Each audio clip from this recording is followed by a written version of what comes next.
olá, Vale do Paraíba, a você também que nos acompanha pelas redes sociais, tanto no YouTube quanto no Facebook, né? Os nossos canais são TV Cidade de Taubaté.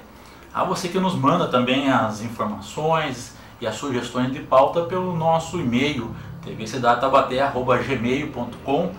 Sempre o nosso muito obrigado e a licença para a gente poder entrar agora aí no seu dispositivo, seja ele a TV, seja ele o smartphone ou qualquer outra plataforma, né, em que você pode acompanhar o nosso programa das 6 aqui na TV Cidade e também a nossa programação, né, junto com os nossos demais amigos e colegas que apresentam aqui também os seus trabalhos pelo canal 3 da NET. Bom, gente, hoje é segunda-feira, dia 16 de julho de 2018, né? É o Dia do Comerciante Taubaté. A gente quer aproveitar para parabenizar os nossos comerciantes da cidade, né? O nosso comércio que é tradicional, é um dos mais antigos aqui do Vale do Paraíba, né?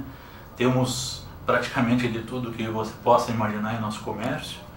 E esperamos aí que agora com o final da Copa do Mundo, né? Muita gente está até aliviado, né?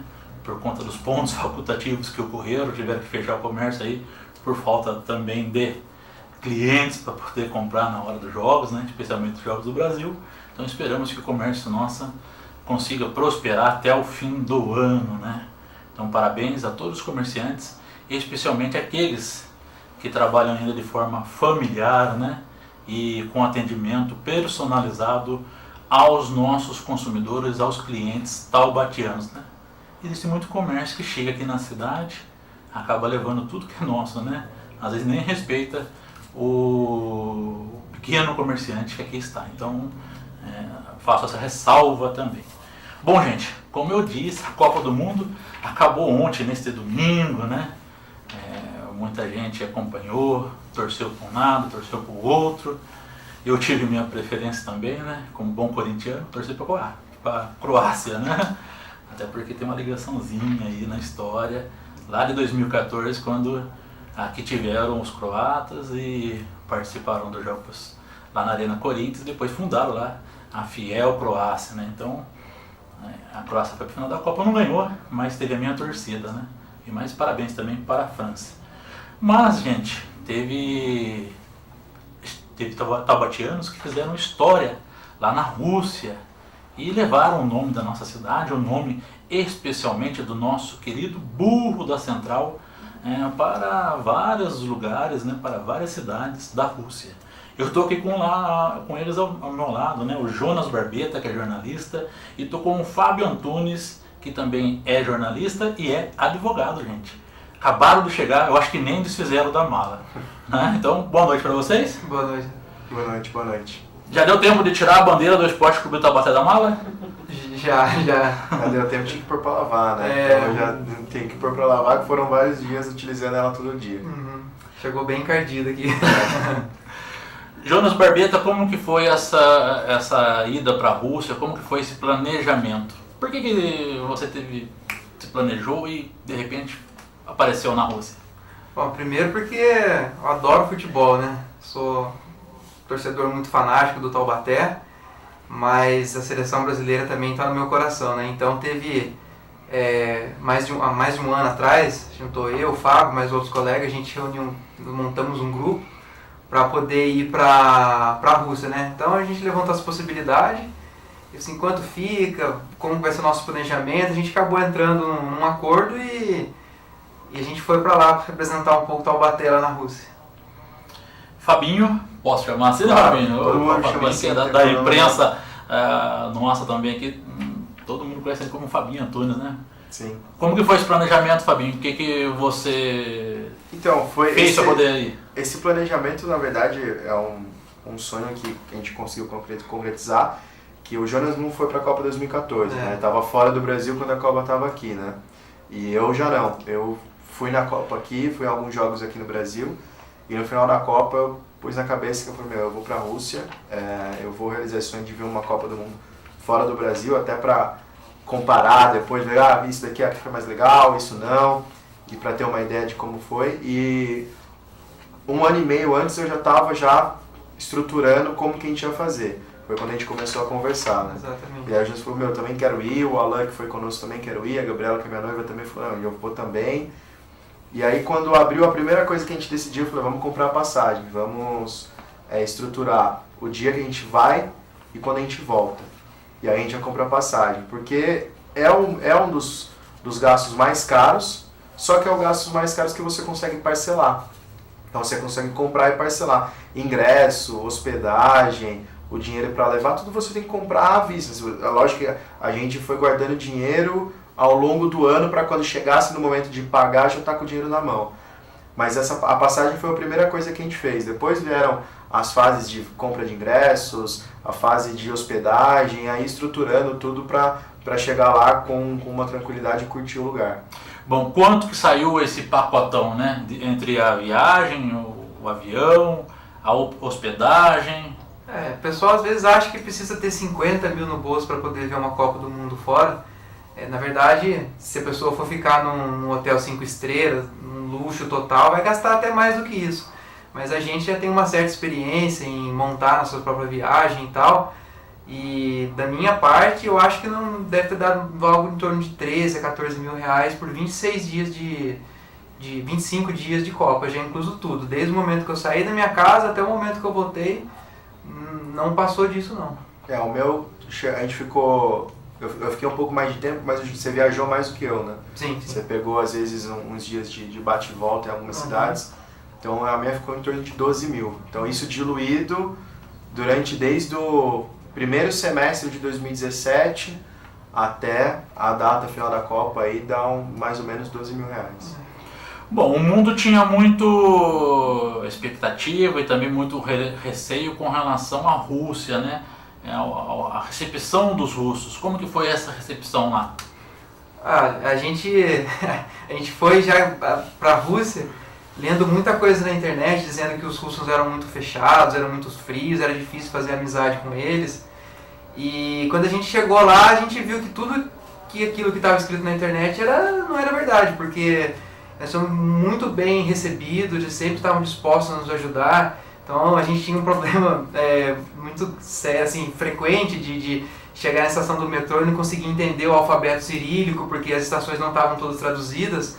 E era normal chegar uma pessoa, vocês estão precisando de ajuda, eles mesmo não sabendo falar inglês, o inglês dele, por incrível que pareça, no geral é pior do que o nosso aqui no Brasil, mas mesmo não sabendo falar inglês, eles tentavam nos ajudar de alguma forma, com aplicativo no celular, ou apontando para um lado, para o outro. Então, assim, a visão que pelo menos eu tinha, não sei o Fábio, né, de que os russos eram muito fechados e ruim de fazer amizade, foi totalmente desmentida quando a gente chegou lá no primeiro dia. Não, foi uma quebra de estereótipo muito grande. Eu acho que assim, nós temos muita influência de Hollywood, de Estados Unidos, da parte mais Europa Central, e que pintam os russos e a Rússia como algo muito fechado, muito sério, muito carrancudo. Máfia, a gente tem, né, se pegar vários exemplos de como se pinta a máfia russa, como se pintam os russos, como eles se comportam. E quando você chega lá e você vê aquilo que não foi entregue para você pelo mercado, seja o mercado econômico, seja o mercado cinematográfico ou qualquer outro tipo de informação que venha da Rússia, não pelos russos, quando você chega lá você vê que é totalmente diferente. Que eles, assim, são mais introspectivos em alguns cenários, mas são tão introspectivos quanto qualquer outro europeu, por exemplo. Exceto uma outra etnia, se a gente pode dizer assim, os russos também são fechados em alguns momentos. Agora, totalmente diferente daquilo que é vendido pra gente. Então, chegaram, nos receberam muito bem. O que o Jonas falou, várias vezes a gente ficava meio que no metrô sem saber para onde ir, olhando para um lado, olhando para o outro, sem ter noção ali exatamente. Passava um jovem, que os jovens lá falam inglês de uma facilidade um pouco maior.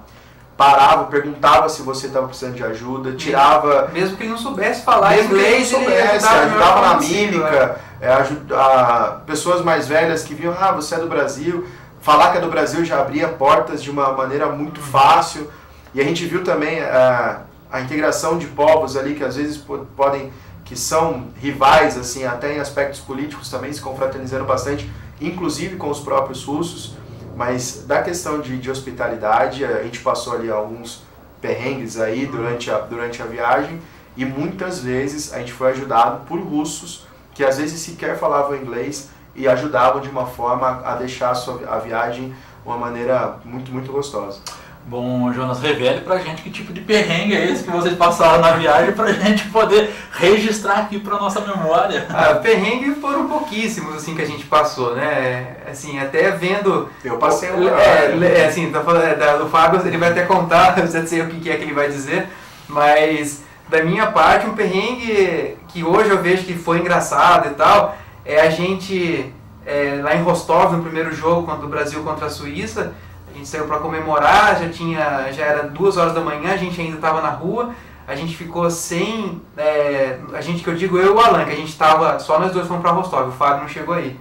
A gente ficou sem bateria nos 2 celulares, sem internet, não tinha mais quase ninguém na rua e a gente não sabia o endereço do hotel que a gente estava. Então a gente não tinha anotado em papel nada, a gente estava à deriva ali, ao Deus dará. E aí a única coisa que a gente conseguiu achar naquele dia foi uma farmácia, que era 24 horas, a gente entrou, pediu para um tiozinho também lá na mímica, porque não falava inglês, para a gente poder dar uma carga no celular e pelo Uber conseguir chamar um carro para nos levar. Daí a gente aproveitou, achamos o endereço do hotel, para daí conseguir chegar na hospedagem onde a gente estava, que dava mais ou menos uma meia hora de carro. Esse foi um perrengue assim maior e tal, né? Tem gente que passa por nada absurdo, né? O meu foi um pouco mais diferente. A gente chegou em Samara, onde o Brasil ia jogar as oitavas, e o Jonas e o Alan iam chegar 2 dias depois. Então ficou a Gabriela antes. E o que a gente fez? A gente pegou um hostel, só eu e ela, e depois um hotel que ia para nós 4, né? Aí chegamos em Samara, era 6h30, mais ou menos, já à noite. Só que lá, nesse período do ano, escurece 10h30, 11 horas, então apesar de estar claro, aí já era noite. E chegamos com a confirmação, reservamos pelo book, chegamos com a confirmação, eu levei impresso em português e em russo para facilitar. Chegamos no hotel e a recepcionista, a gerente, não sei o cargo dela, uma senhora que não falava uma palavra em inglês, obviamente muito menos em português, só falava russo. Ela olhou o papel e não disse que não estava cancelado, que aquele hotel a gente não poderia ficar lá por aquele preço, tudo mais. A gente ia pagar o valor naquele momento, o valor ia pagar no cartão e para honrar a reserva que estava ali. Eu tinha o número da confirmação e tudo mais. Ela já estava com o computador aberto com o Google Tradutor, então ela escrevia em russo, traduzia para o inglês, a gente lia, escrevia em inglês, traduzia para o russo, e essa conversa demorou 1h30, 2 horas. A gente ia pagar um valor que foi o valor reservado. Ela não queria aquele valor, queria o valor 3,5 vezes a mais. A gente ligou para o Booking, conversava com o Booking, chegou a dar uma opção, mas a 40 quilômetros do centro do lugar, falou, não dá para ficar lá. Samara é uma cidade pequena, perto assim, das capitais russas, e aí resolvemos ficar lá mesmo. Só que quando eu tirei meu cartão, ela não aceitava pagamento no cartão, era só dinheiro. E era um valor que, se eu desse aquele valor em dinheiro para ela, em dinheiro vivo, ia comprometer o restante da viagem com o dinheiro vivo que a gente tinha levado. E aí eu olhei para ela, e já estava bravo com ela também, porque foi uma coisa que, na verdade, quem errou mais foi o Booking, porque não nos avisou que ela tinha cancelado, se é que ela realmente cancelou, que isso a gente não sabe. Paramos em uma lanchonete próxima ali, que a garçonete falava mais ou menos inglês, o gerente da café falava inglês bem. Pedimos, só que, isso eu estou falando, nós chegamos 6h30, isso já era 9 horas da noite. Nossa. Nós chegamos lá com todas as malas, que não são malas pequenas para você passar quase um mês fora, com um monte de roupa de frio. 2 malas grandes, 2 malas de mão, 2 mochilas. Então, complicado a locomoção. Pedimos um hotel, falou, um hotel, pelo amor de Deus. Ela falou, não, eu sei um hotel que dá para ficar. Ela pegou meu celular, a gente estava com o chip de lá, ligou pro hotel, confirmou com o hotel se tinha vaga, falou o preço, a gente perguntou se aceitava o cartão, eles fizeram tudo para falar em russo, para ficar mais fácil. Depois a gente conversou com o recepcionista do hotel que a gente achou, falou, esse hotel fica a 600 metros daqui, e a gente acabou em um hotel pagando menos do que a gente ia pagar para essa senhora, o hotel que era o melhor hotel da cidade. Então passou de um momento em que a gente não tinha nenhum lugar para ficar à noite, a ter um quarto em um dos melhores hotéis da cidade, pagando menos do que a gente ia pagar para aquela senhora que que até no final a gente acabou xingando ela em português mesmo, e saindo com raiva do rosto. E acabou ficando num hotel muito bom, que até eu brinquei, eu falei, meu, se deixar aqui, eu vou ficar aqui os 4 dias, vocês vão pros outros lados, eu vou ficar aqui. Então, no centro assim, de Samara, rua fechada, só tinha barzinho, só festa, e foi bem legal. Bom, quer dizer que esse daí é o ditado, há males que vem para bem. Não, a gente brinca, eu brinquei com a Gabriela assim, várias vezes a gente citava durante a viagem, são anjos que Deus coloca no seu caminho. Por exemplo, vai dar tudo errado, aí chega alguém e fala assim, ó, não, vem cá, eu te levo pro caminho certo, te coloco na estação certa e fica tudo mais fácil.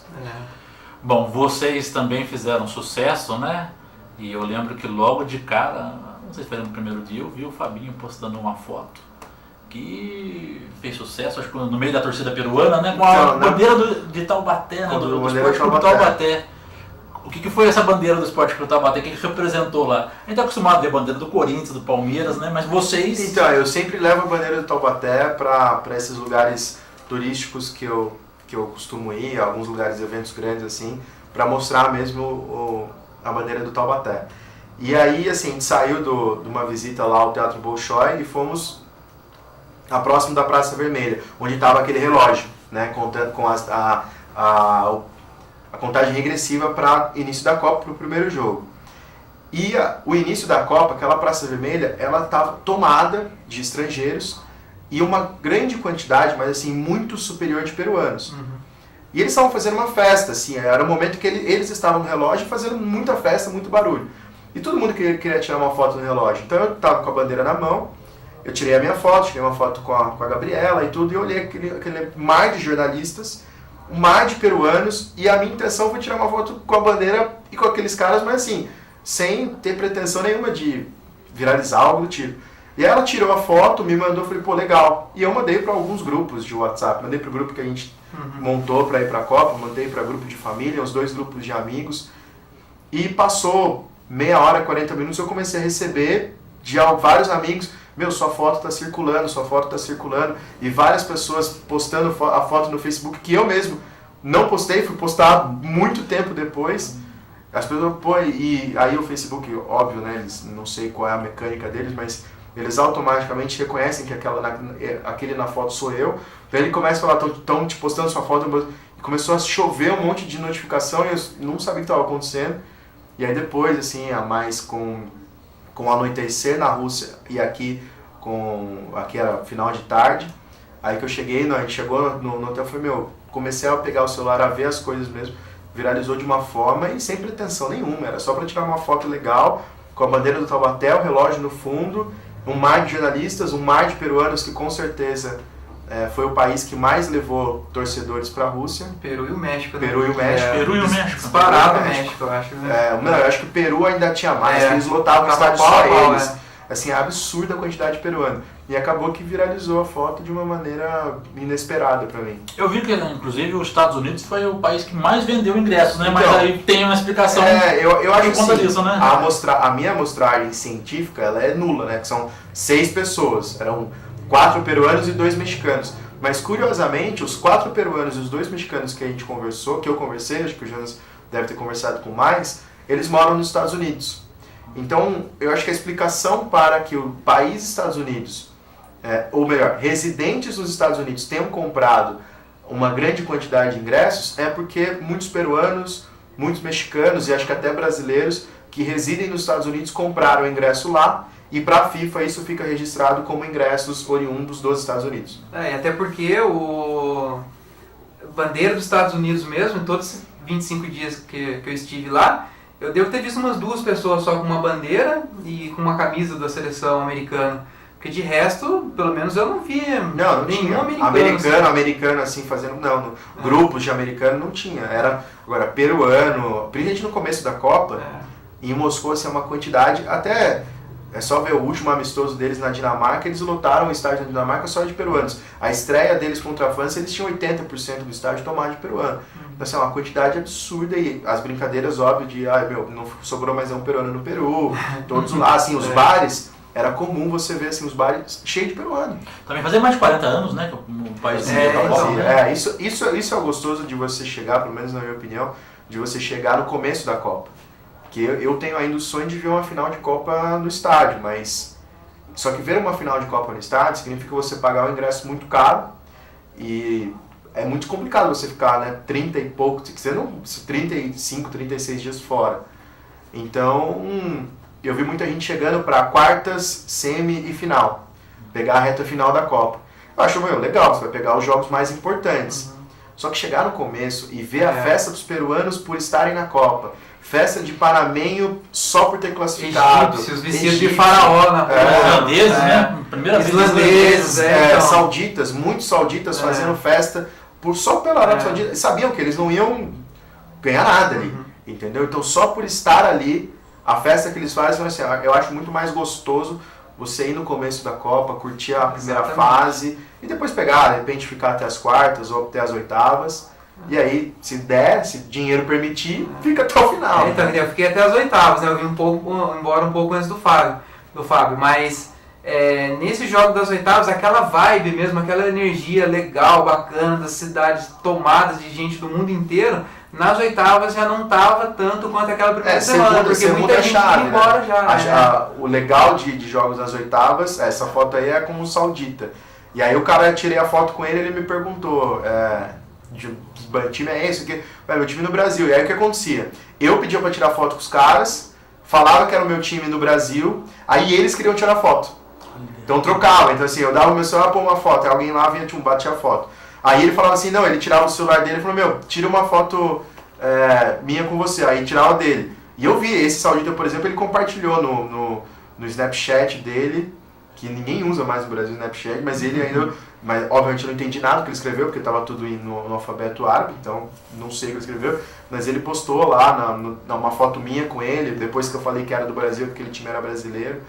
E aí tem muita história para contar sobre esse começo de Copa, muito, muito legal. E para terminar, essa questão das oitavas, não tem mais aquela congregação. Aí o que fica legal são os jogos decisivos, que daí é aquele jogo muito tenso, de mata-mata, naqueles 90 ou 120 minutos, alguém vai chorar. Alguém vai embora. Então ali muda um pouco o sentimento de você, não é mais aquela festa por festa. Quer dizer, é a questão da competição mesmo, Sim. né? Bom, o Jonas também teve sucesso aí com a imprensa, né? Você deu entrevista para o Brasil e o mundo, né? Foi. Eu não esperava isso. Eu não sei de onde que saiu tanta gente querendo nos entrevistar. A gente deu entrevista para várias emissoras do Brasil, com a bandeira do Taubaté, entrando ao vivo, enfim. Para a ESPN Brasil. Para a ESPN Brasil, também pegou a gente do nada lá, eu e o Alan na FanFest assistindo o jogo de Portugal contra... Eu não me lembro, contra o Marrocos, isso. A gente assistindo, chegou a ESPN Brasil, depois no outro dia já com a Fox. Então, assim, gente do mundo inteiro, até... a gente nem sabe de onde são aquelas pessoas. Eles tinham o crachá da FIFA, dizendo que era uma mídia ali autorizada, mas a gente nem sabia de onde era, tinha que dar entrevista em inglês, sem... Eu, por exemplo, meu inglês eu falo, mas não sou assim fluente de dar uma explicação, de contar uma história. Então, assim, a gente teve que se virar em situações ali, falando com gente que eu não faço a menor ideia de onde seja, mas justamente porque a gente estava ali, no lugar certo, na hora certa, com a camisa do Brasil. Vamos entrevistar esses brasileiros aí e ver o que eles estão achando da Rússia. Mas o que chamou a atenção mesmo dessa mídia? Seria o Mazarop ou então, eu não sei. A gente, nos primeiros dias, a gente usava essa camisa que eu tô aqui do Mazarop, né? A gente levou um pouco do caipira pra Rússia. E nos primeiros dias eu tinha um chapéu de palha que eu usava assim e era difícil andar. Você perdeu o chapéu? Você trocou? Não, o chapéu ficou na mala, depois ele amassou todo, não teve mais condições de usar. Mas assim, enquanto o chapéu ainda estava inteiro, o chapéu de palha, com essa camisa que a gente andava na rua, não conseguia andar 5 metros sem chegar um russo ou um indiano ou um chinês, sei lá, querendo tirar foto com a gente. E foto e selfie, chegava aglomerando um monte de gente, aí liberava ali, dava mais 5 passos, mais gente querendo tirar foto, até que assim, não tem condições mais de andar vestido tão caráter assim, porque tá demorando muito pra gente conseguir fazer os passeios nossos, que estão parando a gente toda hora. Aí a gente começou a andar um pouco mais discreto, assim, pra não chamar atenção. Mas assim, foi um número absurdo, que eu não sei, se eu cobrasse 5 rublos, que é a moeda da Rússia lá... o chapéu. É o chapéu caipira aí. Que jogo foi esse daí? Esse daí foi o primeiro jogo. Olha. Brasil e Suíça, lá em Rostov. E se a gente cobrasse, sei lá, 5 Essa bandeira aí apareceu na Globo. Esse apareceu na Globo, ao vivo. Esse aí entrou no Sport TV. Depois apareceu na Globo também, enquanto o Galvão estava falando. E se a gente cobrasse 5 rublos de cada pessoa para tirar fotos, que a gente teria pago a Copa inteira, eu acho, de tanta gente que a gente tirou foto, e com certeza tá rodando aí o mundo inteiro as fotos com os brasileiros malucos aí que foram pra Rússia. Essa foto aí é depois do jogo das oitavas em Samara, que é no estádio em Samara, depois contra o México. Eu e a Gabriela, que é minha noiva, e a gente viu essa foto feliz, beleza, classificamos, né? Contra a Bélgica não tem essa foto aí depois do jogo. Não tem foto feliz, né? Não tem foto feliz depois do jogo. Então. Bom, já que vocês estão falando dos jogos, né? Vocês acompanharam todos os jogos do Brasil? O Jonas, sim. Da primeira fase até contra o México eu acompanhei. Daí eu voltei pro Brasil na véspera do jogo contra o México e cheguei a tempo de ver o jogo. Contra o Bélgica. Cheguei no Brasil na manhã do jogo contra a Bélgica e deu tempo de assistir.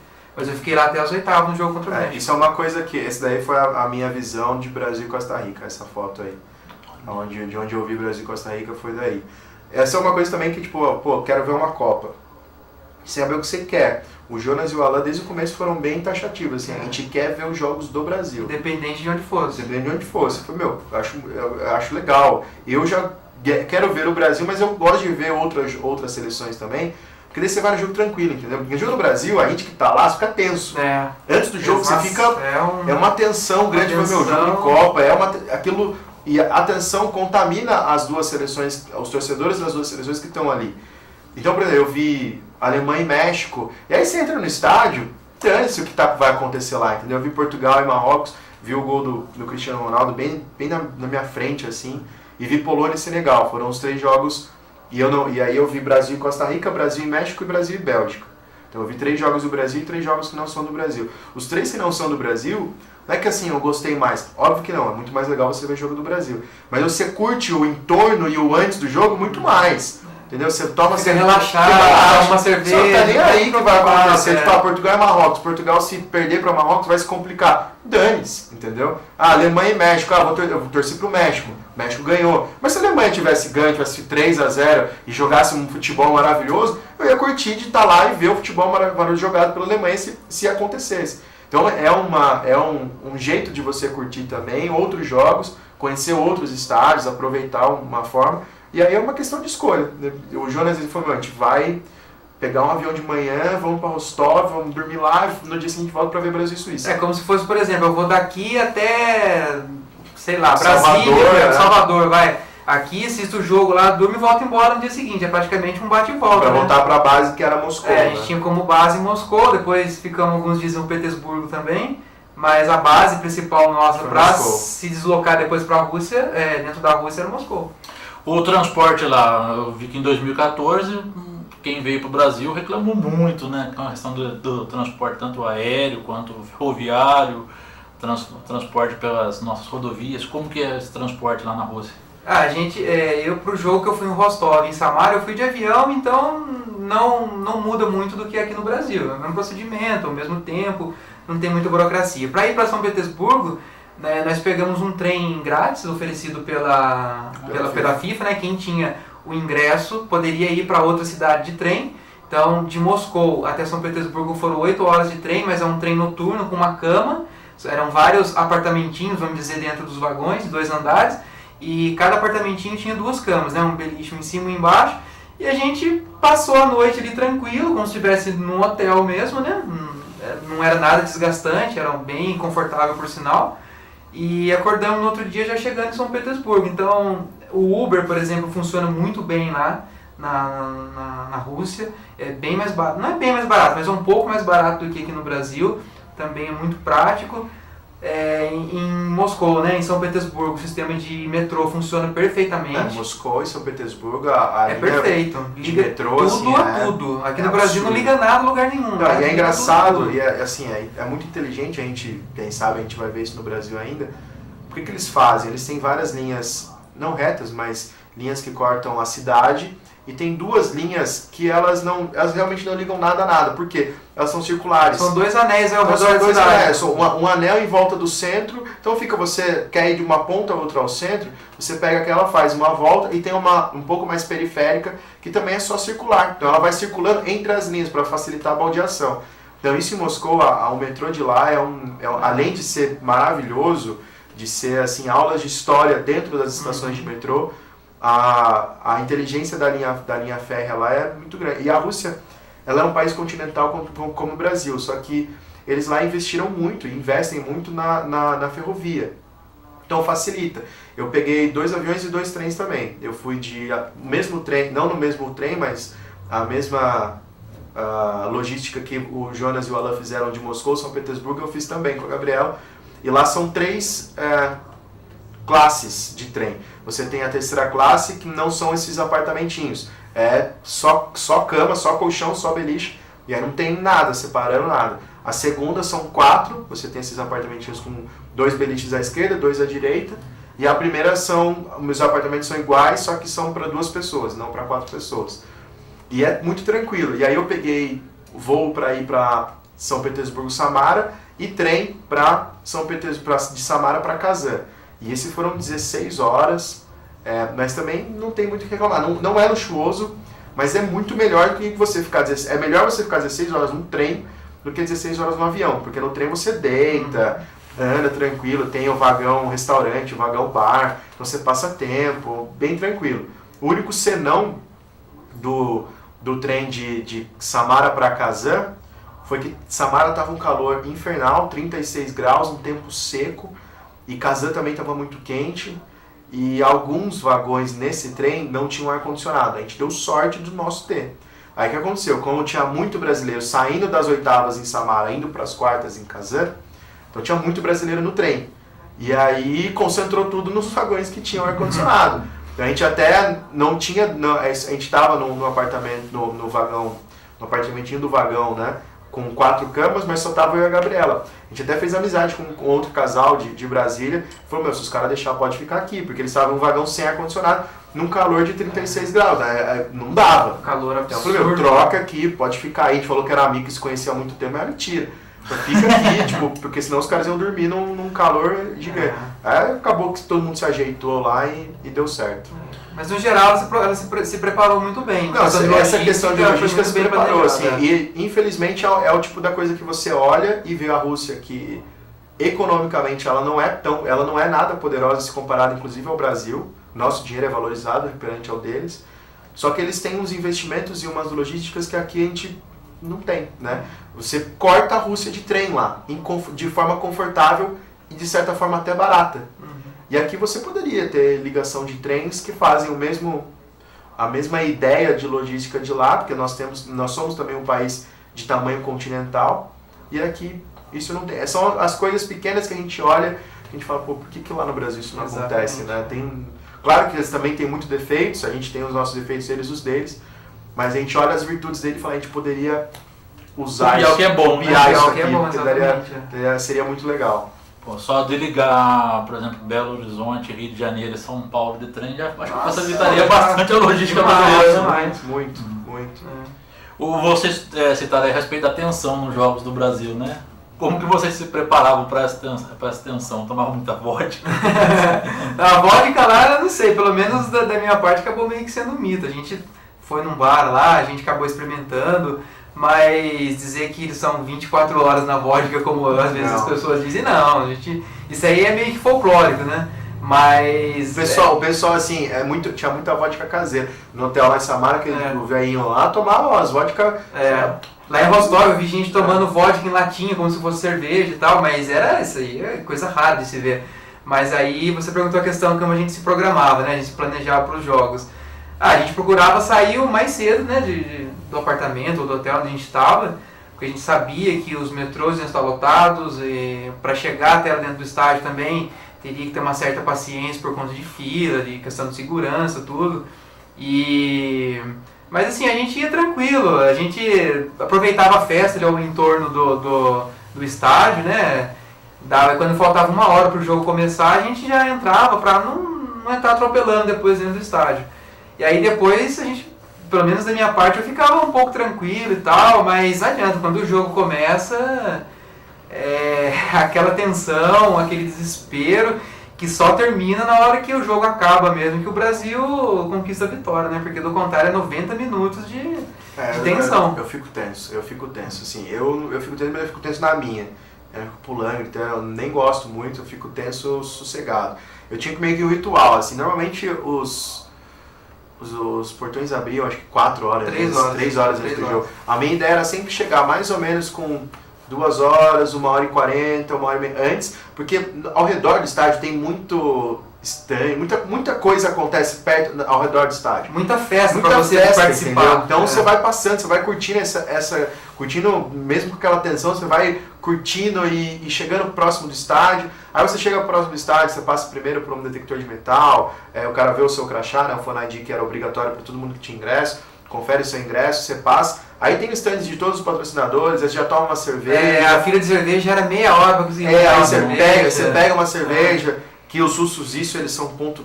Nossa, quem gosta de cerveja não é um bom lugar, porque cerveja quente, cerveja ruim, porque assim, cerveja boa, qual era? Era a cerveja da Budweiser que patrocina a Copa, entendeu? Agora, você vai tomar cervejas russas, é horrível. Então assim, nos cardápios eles até colocam cerveja russa, cerveja alemã, cerveja não sei da... Não vai na rua. Eu fui na Rússia para experimentar algumas vezes e assim, não achei uma. Mas o problema, assim, que eu acho, falando isso daí, não era nem a questão do gosto, mas era o fato da cerveja estar quente. Tinha... Porque eu não sei se era pouca geladeira para muita cerveja, porque eles estavam acostumados com a cerveja quente, era um problema. Lá, cara, eu não sei, mas alguns lugares a gente, até um dia antes do jogo contra a Bélgica, eu tava em Kazan, aí entrei num bar, assim, tinha uma cerveja que eu gosto lá, falei, putz, aqui mesmo. Peguei a cerveja, olhei e falei, nossa, tá gelado. Sentei. Aí o bar era belga. Quando eu entro no bar, só belga. Eu falei, putz, vai ser aqui mesmo. Um dia antes do jogo, foi lá mesmo que eu fiquei na noite anterior pra comer, pra relaxar um pouco. Mas assim, eu tinha esse ritual, chegava assim mais ou menos 1h40 antes do jogo, ficava uma meia hora, uns 40 minutos até passar todos os detectores de metais, todas as confirmações, tomar uma cerveja tranquilo, pegar os copos de brinde, né? Encontrar o portão, porque você tinha que encontrar o seu portão para entrar. E aí quando faltavam uns 40 minutos, 50 minutos, eu entrava pro meu lugar. Aí via o meu lugar, tirava foto, tomava mais uma cerveja, sentava e... pode tomar cerveja dentro do estádio? Pode. Diferente daqui, né? Não pode tomar uma, mas na a gente toma 10. Eles liberaram. Na Copa do Mundo aqui liberaram, também. Assim, a FIFA, que é uma coisa que no Catar eles vão passar por cima um pouco também, mas já foi aceito que é liberada a cerveja dentro e nos arredores. Só que assim, nos arredores é só a cerveja da marca que patrocina, da Budweiser, que patrocina a Copa do Mundo. A gente estava caminhando pro primeiro jogo, para Alemanha e México, tava eu, a Gabriela e um casal de russos que moram em Moscou que a gente fez amizade. E eu fui sozinho nesse jogo, né? Eles estavam caminhando e próximo tinha um mercadinho. A gente entrou no mercadinho, eu entrei no mercadinho para pegar uma cerveja, já tinha um monte de gente perto. A seção de bebidas não estava coberta por uma lona, porque pela regra da FIFA, imposta pela FIFA ao país anfitrião, num raio de sei lá quantos quilômetros ou metros próximo do estádio, só se vende a cerveja da marca patrocinadora da Copa da FIFA. Então, assim, isso é um ponto negativo que os caras faz você ficar em goela abaixo a buscar aquela cerveja da marca que, tá bom, é uma cerveja boa, mas cara, né? Então, no preço que eles querem. Ou você toma no preço que eles querem ou você não toma.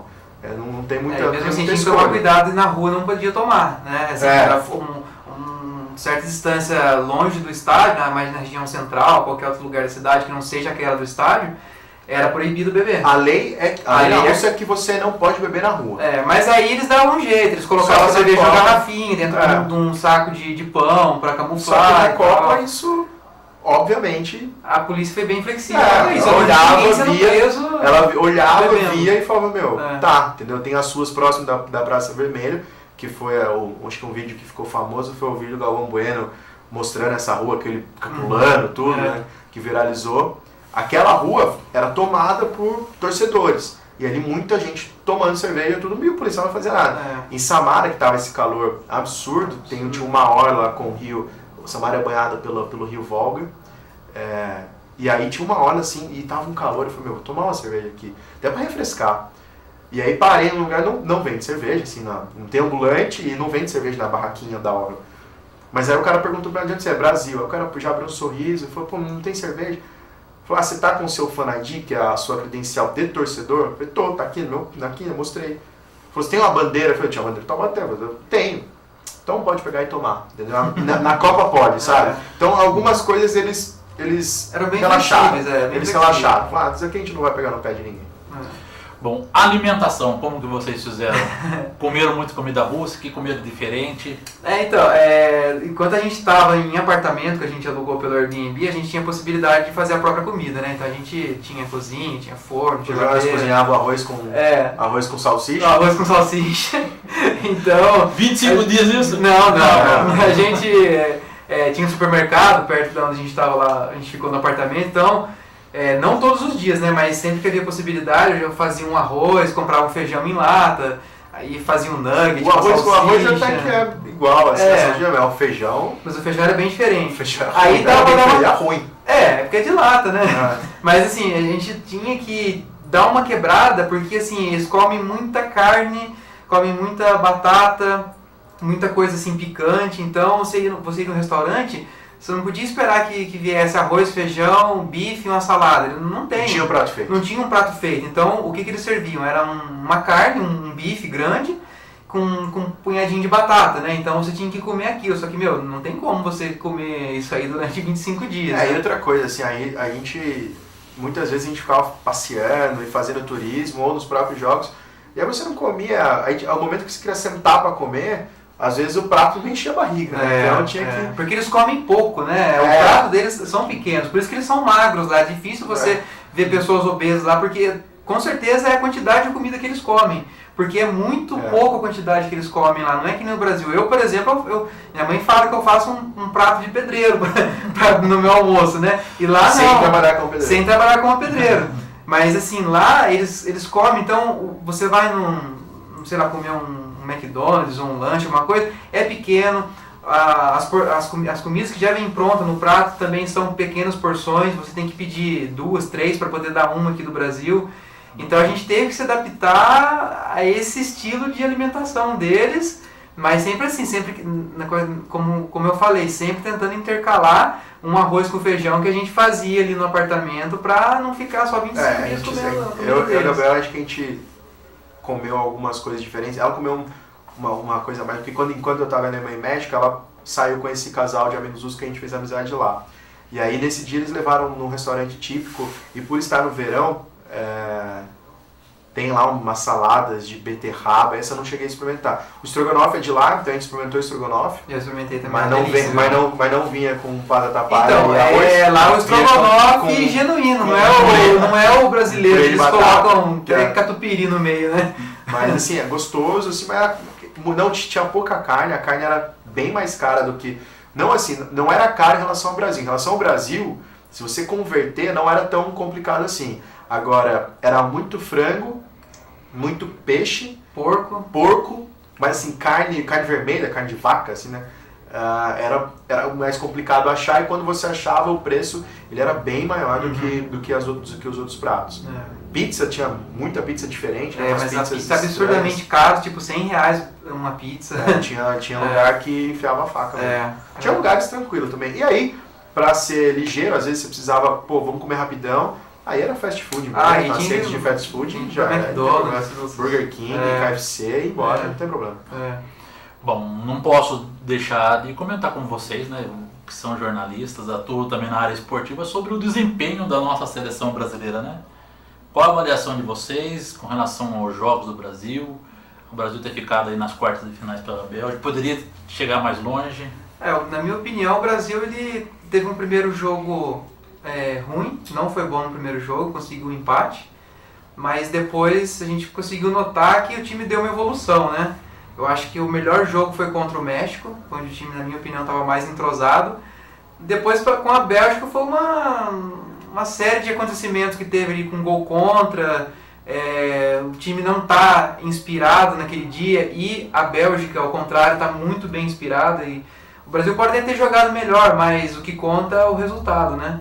Mas, na minha opinião, eu acho que Isso daí foi só a semente que foi plantada para 2022. Se mantiverem esse projeto com o Tite como treinador, trabalhar melhor o Neymar, abaixar um pouco a bola dele, trabalhar melhor exatamente o Gabriel Jesus, principalmente, que embora ele está com 20 anos, né, um a mais do que o Mbappé, que foi um dos craques da Copa, que tem um psicológico muito mais fortalecido, mas ainda eu acho que essa não foi a Copa do Gabriel Jesus, que ele em 2022, o Tite trabalhando ele nesses próximos 4 anos na Copa América, eliminatórias. A gente tem que imaginar que a Copa de 2026 vai ser a Copa em que o Gabriel Jesus vai estar no auge físico, com 28 anos. Exatamente. Então assim, ele pode estar na terceira Copa dele com auge físico. Claro que ele tem que se manter em alto nível para chegar lá e ter a possibilidade de jogar essa Copa. Mas se ele continuar jogando o que está jogando nos clubes por onde ele passa, eu acho que ele não é nem 2022, ele vai estar com 24, é 2028 onde ele vai ser, por exemplo, o que o Ronaldo foi em 2002, assim, com uma idade semelhante. Sim. Então, mais maduro. Mais maduro. Agora, em relação ao Brasil, eu vi Brasil e Costa Rica, que foi aquele perrengue até os 46 do segundo tempo. Brasil e México, que foi também o que eu mais gostei. E o Brasil e Bélgica, acho que o Brasil amassou no segundo tempo. Aquela bola do Renato Augusto, ali, depois da bola, eu realmente confesso que eu perdi a esperança. Eu estava sozinho, eu perdi um pouco. Eu falei, não adianta, podemos jogar mais 40 minutos aqui que esse gol de empate não vai sair. E ali foi um jogo de futebol de duas grandes equipes e que uma venceu por 2-1, sem grandes explicações, sem grandes teorias de conspiração. O Brasil poderia ter vencido a Bélgica? Sim. Se fosse 2-1 pra gente, normal. Se a bola do Thiago Silva entra, a gente abre 1-0, não tem um gol contra. Aí o De Bruyne faz aquele gol e a gente faz 2-1 com o Renato Augusto e vence por 2-1. Eles não iam estar falando, que absurdo a gente perder pra Bélgica. Eu acho que foi um jogo de futebol, 90 minutos, de duas grandes equipes, que uma foi muito bem no primeiro tempo, que foi a Bélgica, uma foi muito bem no segundo tempo e o Brasil não conseguiu. Claro, não teve competência de fazer o segundo gol, tanto porque também a competência, por exemplo, do Courtois pegando aquela última bola do Neymar, ou do Renato Augusto naquele momento não acertar o pé e fazer o segundo gol, que seria o gol de empate, outras oportunidades que o Brasil perdeu. O Paulinho mesmo na TV, a bola que ele dele foi olhar para um lado no primeiro tempo. Então assim, acho que acontece ali nesse jogo contra as quartas, um sentimento totalmente diferente do que foi 2014, que foi o 7-1, do que foi 2010. Você estava no 7-1? Não. No estádio? Eu não. O último jogo que eu vi do Brasil em 2014 foi nas oitavas, foi Brasil e Chile no Mineirão. Aí nas quartas eu não fui, em 2014, e graças a Deus, mas o Alan que viajou com a gente, o Alan, que ele estava lá. Ele estava no 7-1. Ele fala que, foi um velório. 40 minutos do primeiro tempo, já aquele placar, não tinha mais o que fazer. Contra a Bélgica, alguns brasileiros torceram até o último segundo. Eu também torci, mas confesso que depois eu falei, depois daquela bola do Renato Augusto, eu acho que o time falou, não dá, entendeu? Mas no geral o time foi guerreiro, a gente não pode ficar com raiva, nem se envergonhar não da eliminação, porque a gente tem que dar o mérito à Bélgica também. O que faltou mesmo foi detalhes para o Brasil ser com essa vitória, né? Então muita gente questionou o Tite não ter colocado o Diego Costa, né, logo de começo, e a permanência do Douglas Costa, isso, e a permanência do Gabriel Jesus no time, mesmo não fazendo gol. Exatamente. O Douglas Costa, eu não sei se o cara estava bem fisicamente para jogar 90 minutos. Ele jogou o primeiro jogo, aí lesionou, ele ficou fora o segundo, terceiro, quarto e voltou contra a Bélgica. Não sei se ele estava bem. Tem um contraponto, em Copa, se você não está bem para jogar 90, mas também para jogar 70, os outros 20 você vai na raça, né? Então não sei, é uma dúvida que eu tenho que eu acho que hoje nem o Tite, nem o Messi vão responder isso, eu acho que é até desnecessário ter essa posição agora. Em relação ao Gabriel Jesus, eu acho que depois do jogo do Firmino, do México, eu acho que o Firmino deveria entrar assim contra a Bélgica. O cara estava inspirado, assim, o Firmino fez uma bola que ele errou, mas a bola que ele errou, o Gabriel Jesus nem conseguiu fazer, que foi aquela bola que ele recebe, gira, logo depois do gol do Renato Augusto de cabeça, ele gira, bate, a bola passa por cima. Aquela jogada de pivô que o Firmino fez, o Gabriel Jesus não fez em nenhum momento na Copa. Então ele não estava bem. Entendeu? Então, bota o Firmino que é mais experiente, que fez uma temporada melhor do que o Gabriel Jesus, essa última temporada europeia dos dois, o Firmino foi melhor, e viu que dá. Não ia queimar o moleque. Na minha opinião, ele teria que ter sacado o Gabriel Jesus no intervalo, já entrar o segundo tempo com o Renato Augusto. Sim. Já. Não, com o Firmino. E o Douglas Costa jogou muito mais que o William, entendeu? É que isso daí não dá. Eu acho que assim, se o Douglas Costa tivesse condição de 90 minutos, eu acho que ele entrava. Aí eu quero acreditar que ele falou, tá voltando de lesão agora, o cara jogar bem tem que ser 45 minutos. Aí não tem o que fazer. E agora o nosso Neymar, o que aconteceu com ele para ter um comportamento que o mundo inteiro transformou em piada? Aqui mesmo ficamos divididos, né? Eu fui um dos que critiquei o comportamento dele, especialmente no jogo contra a Costa Rica, né? Que ele deu um soco na bola, levou um outro jogador junto também e acabou os dois tomando cartão amarelo num único lance. Eu acho que a fama já subiu um pouco, né, a cabeça do Neymar, até porque ele era uma das esperanças, não só do Brasil, mas que fosse o craque dessa Copa, né? E, no entanto, não foi o que aconteceu, né? No primeiro jogo não foi tão bem, depois do segundo, assim, foi engatinhando, né? Foi tendo uma evolução, mas eu acho que mais lenta do que aquilo que ele esperava. Então, chegou uma hora que, eu não tô brilhando nessa Copa do Mundo de um jeito, eu vou brilhar do outro, então. Alguém falem bem ou falem mal, mas vão falar de mim. Tanto é que fizeram uma infinidade de memes e vídeos, e até jogo de celular fizeram. Pois é, o joguinho não sai mais do meu celular. Eu acho que assim, acho que ele tem que botar a mão na consciência agora e ver que ele virou piada mundial. Porque, e assim, usar essas piadas pra mostrar, eu acho que eu preciso mudar algumas coisas. É. Porque quando você vira uma chacota por alguns motivos, tem que pelo menos servir para você pensar. Porque depois do primeiro jogo, ele é cercado por muitos amigos. Amigos de infância, enfim. Esses amigos, você vê que só passa a mão na cabeça dele. Tanto que depois do primeiro jogo, que ele não foi bem, ele recebeu muitas críticas do Galvão Bueno. Pô, o Galvão Bueno pode ter muitos defeitos. Mas era um pai pra ele. Não é nem questão de ser um pai. O cara tem uma experiência que você tem que pelo menos pensar por que ele tá falando aquilo. E a reação dos próprios amigos do Neymar era tirar a foto de um lixo e falar que encontrou a opinião do Galvão Bueno dentro do lixo. Aquilo, para um cara que fica do lado muito próximo do principal jogador da seleção brasileira, não é um cara que você tem que ter do lado naquele momento, entendeu? É um cara que, no mínimo, você tem que ficar quieto. E engolir assim e falar, eu vou mostrar em campo, entendeu? Que eu vou dar essa resposta. E ali ficou como um negócio assim, todo mundo tá pegando o pé do Neymar, todo mundo tá pegando, os brasileiros pegam no pé do Neymar. Essa justificativa ele não pode falar hoje, porque hoje ele é piada mundial. Entendeu? Eu tenho um sobrinho pequeno, que na volta, assim, eu encontrei com ele no final de semana, e a mãe dele falou que ele foi jogar bola, ele cai, por que você tá caindo? Porque eu tô fazendo igual o Neymar. O Neymar virou o Neymar Challenge, né? O desafio do Neymar, que várias vezes foram gravados. Falou assim, Neymar, as crianças se jogam no chão. Então aquilo é o que ele passa, ele precisa botar a mão na cabeça e falar assim, alguma coisa tem que mudar. Ou ele fala, entendeu? Eu preciso mudar de alguma forma, eu preciso me mostrar ganhando títulos, me mostrar arrebentando em jogos importantes, fazendo muitos gols, porque senão essa fama que ele construiu ao longo de toda a carreira, para você destruir midiaticamente, basta o que foi feito na Copa do Mundo.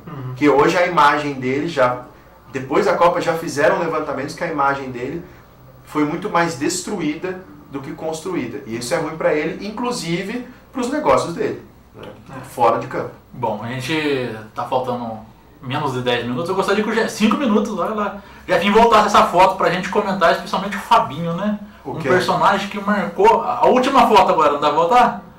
Aquele personagem que marcou a Copa do Mundo russo. Ah, o russo. Isso. Como que foi esse contato com esse russo? Ele ficou famoso lá contra o México, né? Ele é um engenheiro aeroespacial de Samara, que Samara é o centro aeroespacial da Rússia. Inclusive você chega lá e vê o foguete que levou Yuri Gagarin para o espaço, está exposto numa região lá da Rússia, tem museu e tudo mais.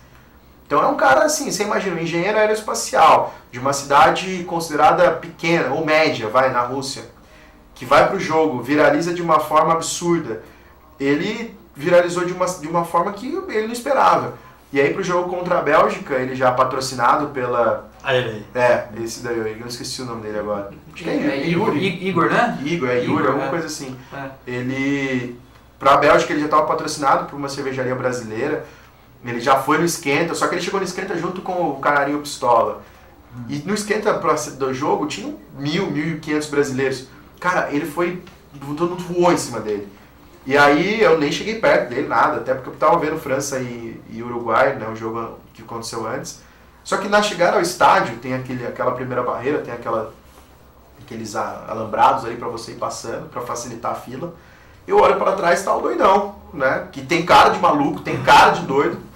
Eu, peguei o celular e tirei uma foto. E aí, para passar na detector de metais, eu passei antes dele e eu olhei e falei, vou ter que tirar uma foto com a bandeira do Taubaté com esse cara. E a bandeira do Taubaté estava na minha mão, eu pedi para ele segurar, mas ele não... Era tanta gente querendo atrás dele que ele ficava assustado. E acho que é um susto e um comportamento até normal, pô. Você é um monte de gente louco atrás de você, gritando psicopata pra você. Você vai ficar maluco, acho que você fica literalmente maluco. E aí um cara veio tirar foto, eu falei, vou esticar a bandeira, tira uma foto pra mim, dei meu celular pra ele, estiquei a bandeira, tirei uma foto, agradeci, e aí ele já subiu ali uma escadinha pra dar entrevista pra Globo, logo depois tirou a foto comigo. E aí, essa eu sabia que a hora que eu mandasse, todo mundo ia ver, porque o cara tava estourando. E aí também mandei pra alguns grupos e viralizou. Bom, pra gente terminar, França e Croácia, realmente foram as duas melhores seleções, mereceram chegar à final? Ou poderia ter sido outras seleções no seu... Eu avalio a Bélgica um pouco superior à Croácia, mas pela determinação da Croácia de ter vencido 3 prorrogações, disputa de pênalti, eu acho que eles mereceram estar na final, embora não tenham ganho, né? Mas eu já sabia que a superioridade da França era indiscutível, né? Eu estava torcendo para a Croácia, eu gostaria muito de ver um primeiro campeão mundial, mas... Eu sabia que a missão era difícil, eu sabia que a França seria campeã. Eu acho que assim, França e Bélgica para mim foi a final antecipada, apesar da Croácia ter feito uma final completamente honrosa. Mas os 2 melhores times eram França e Bélgica. Só que Copa, você fica em primeiro, vai para uma chave mais difícil, um chaveamento mais difícil. Fica em segundo, vai para o mais fácil. Acontece. Então a Croácia fez por merecer, ela não tem nada a ver com a história de ter caído num lado mais fácil. Fez por merecer e foi bonito de ver eles derrotarem todas as seleções que derrotaram, chegarem a uma final inédita para eles e baterem de frente com a França. E se orgulhar de ser vice. E baterem de frente, porque assim, se não é a falta que o Griezmann cava e o árbitro cai na dele, se não é o VAR, que para mim não foi pênalti, sim, são várias situações que o jogo poderia ser bem diferente. Os eleitos também como um craque da Copa, vocês concordam? Modric para mim é Modric, Mbappé como o jovem revelação, Modric o craque. Eu só troco o goleiro, eu tiro o Courtois e boto o Pickford da Inglaterra, que fez uma Copa espetacular. Para mim, melhor, fez 7 jogos também, e 7 jogos ele foi melhor que o Courtois. Então, para mim, ele fez... Porque tu não fala do Courtois contra o Brasil, mas a bola que o Pickford jogou na mesma quarta de final, Inglaterra e Suécia, foi demais. Então, eu só troco o goleiro. Eu vou da mesma opinião do Fábio, mas eu ainda mantenho o Courtois. Para mim, ele foi um pouco acima do goleiro da Inglaterra, mas foram duas revelações não, o Mbappé foi a revelação, todo mundo já esperava isso, e o Modric com 32 anos, acho que mais do que merecedor ser o melhor jogador da Copa.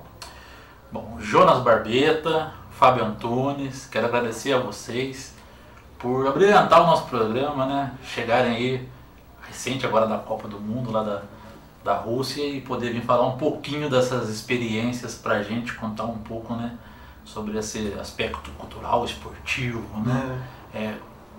Parte culinária também, né? Pois é. Então, muito obrigado. Sempre que tiverem novidades também a respeito do nosso esporte do Taubaté, nosso programa está aberto, hein? Tá ótimo. Agradeço pela oportunidade também de contar um pouco dessa aventura que a gente passou lá na Rússia. Que realmente foi uma aventura. Foi inesquecível e que aqueles que têm esse sonho de ir, que se programem para 2022 ir para o Catar, nem seja para ficar uma semana lá só. Porque a gente viu muita experiência de uma Copa do Mundo. Fica 20 dias, de repente vai, fica 10, 7, fica mais barato. Exatamente. E o Catar vai ser uma Copa que vai dar para acompanhar mais ainda, porque o Catar é do tamanho do Vale do Paraíba. Então vai ser tranquilo de deslocamento. Exatamente. Bom, o porquinho já está aposta para poder depositar uma moedinha. Começar a pensar para não chegar assim, faltando 2 meses e querer ir. Aí é só quem tem muito dinheiro. Aí não tem a como. gente pensa 1 ano e meio, 2 anos. Nossa, pelo menos a minha parte, foram 2 anos juntando para poder ir. Exatamente. Bom, gente, estamos indo embora, tá na hora, o Jefinho já avisou, né, que a nossa programação continua aqui. Nosso programa das 6 dessa segunda-feira está acabando. Daqui a um pouquinho, às 19h30, o assunto continua aqui, o futebol continua, com o Pedro Luiz e o Gui, né, entrevistando aí o Luiz Felipe Nascimento e o pai dele. Eu tô esquecendo o nome do pai dele. Flávio. O Flávio Ricardo, gente. Então é o tempo da gente tomar uma água, assistir um pouco da nossa programação e às 19h30 ao vivo Pedro Luiz aqui. Bom, para você que nos acompanhou, uma ótima segunda-feira e até amanhã.